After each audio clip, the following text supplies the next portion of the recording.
ముందు ఇంటికి రాగానే భర్త చేయాల్సిన పని ఏమిటంటే ఆఫీసు నుంచి ఇంటికి రాగానే భార్య ఉద్యోగం చేస్తున్నా సరే చెయ్యకపోయినా సరే బాగున్నావా, ఆరోగ్యం అది బాగుందా, మధ్యాహ్నం తిన్నావా, ఏ సరిగ్గా తినావు, ఆవిడ తిన్నా సరే అడగా, అది లెక్క.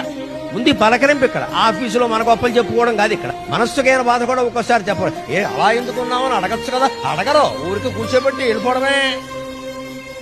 భార్య డల్గా ఉంటే అడగచ్చు కదండి. అలా ఉన్నావు అని అడగచ్చు. అడగాలని అనుకుంటుంది భార్య. కొడుకు అడగాలని అనుకోదు, తండ్రి అడగాలని అనుకోదు, తల్లి అడగాలని అనుకోదు, భర్త అడగాలని అనుకోదు. భార్య దుఃఖాన్ని గమనించి భర్త అడగాలి. అయితే రాగానే భార్య పరిశీలనగా చూడాలి. ఏదైనా వణుకుతున్నట్టో బాధపడుతున్నట్టో నడకలో తేడా ఏమైంది అని మాట్లాడాలి. అక్కడ తండ్రి అవతారం ఎత్తాలమ్మా. భర్త కాదు, తండ్రి అవతారం ఎత్తాలి. ఓ తండ్రి కూతుర్ని పలకరించినట్టే పలకరించి వాడు పొంగిపోతారు. వెంటనే ఆయనకి ఏమిటో నా మీద ఎంత ప్రేమ, అలా పట్టించుకుంటారా అని అడుగుతారు. పరమానందంగా ఉంటుంది.